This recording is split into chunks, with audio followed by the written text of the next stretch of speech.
Fishermen heading off to work on Ghana's Lake Volta would have been a rare sight just a few years ago.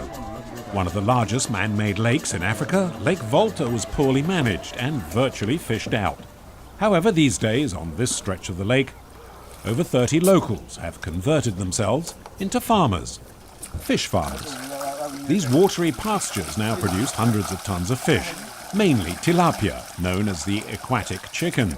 They reproduce and grow quickly in their nets, inside floating basins supported by galvanized pipes and plastic drums. A $10 million project funded by the African Development Bank for Ghana's rural areas is beginning to pay off. The project has helped us a lot in providing equipment and also increasing productivity. The resources in the water had completely diminished. It's been a great help. We were taught how to make and look after the nets, and the women are also involved in processing the fish.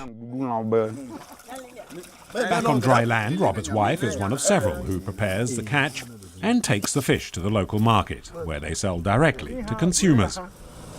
The program established dozens of business advisory centers and rural technology facilities throughout Ghana. As their names imply, these provided training, support and technical advice for those who wanted to turn their corner shops into more substantial ventures. With her determination to succeed and a good head for business, grandmother Agnes Achiampang has seen her earnings rise. She's been able to increase her staff to 4 full-time assistants, and she can now help her family. I'm now sponsoring 2 of my grandchildren at the Presbyterian University with the profits of my soap business. Agnes says she attended a rural technology facility for 10 days and is still in touch with her trainers. Her business is proving lucrative. Official figures show soap entrepreneurs are seeing an average return on investment of 150%. Her biggest challenge now is to find new, larger premises to accommodate her fast-developing production line. One of the added values to the program was turning many of the trainees into trainers themselves. Joseph Minter from Kumasi is a typical new entrepreneur. Now running a thriving mushroom and snail farm, he says he's passing on to others what he learned from the many skills he acquired from the program. It has helped me in training, mushroom training. They have also helped in management training. They have given me record keeping. They have linked me to other banks for financial assistance. It's a win-win situation when he's not chasing after his snails in their snail hatches. Joseph is happy for the extra pair of hands to help him prepare the sawdust-based fertilizers for his mushrooms in exchange for some tuition on what's needed to manage a small business. He says he's helped 94 people set up their own business and trained almost 900 others. My husband is gainfully employed and we can pay workers. We can pay the school fees and we have a house and everything we need. After expenses, we're able to save about 150 Ghana cedi a month. That's about $65, enough to keep the Minters comfortably off by rural standards. Not far away at another farm in the same district, Prince Asamoah Boateng is tending to his grass cutters, a large rodent whose meat is considered a delicacy. Prince attended training at his local advisory centre in 2005, aged just 20. Now, assisted by his father, his business that also includes rabbits is thriving, making a profit of some 30% on investment. Inside, the dozens of cages are twitching, hungry animals who appear to need constant feeding and watering. I was recently selected as the best grass cutter and rabbit farmer in the district.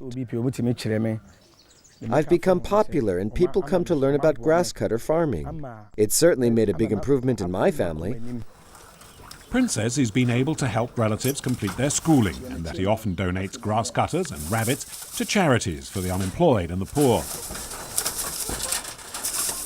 In Donkorkrom in southern Ghana, it's machinery to turn the cassava root into flour that's being produced.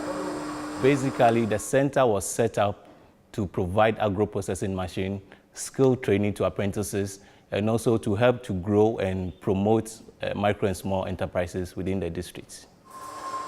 This rural technology facility is at the core of the program.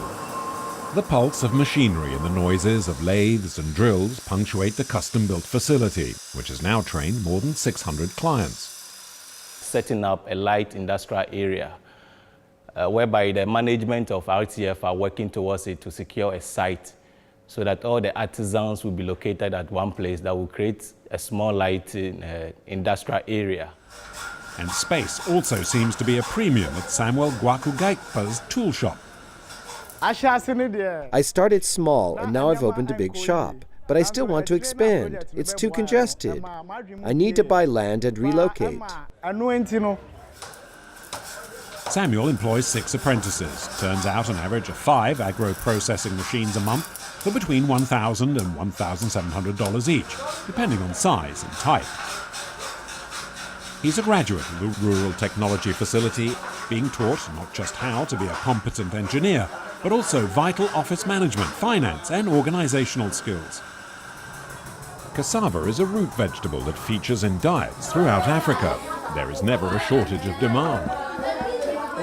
The new machinery allows me to produce a lot more cassava flour than before. And her family-run company has also been able to hire a few extra hands to meet increased production. And the support program is set to continue, with another $75 million earmarked for Ghana's rural districts, bringing total investment to $185 million.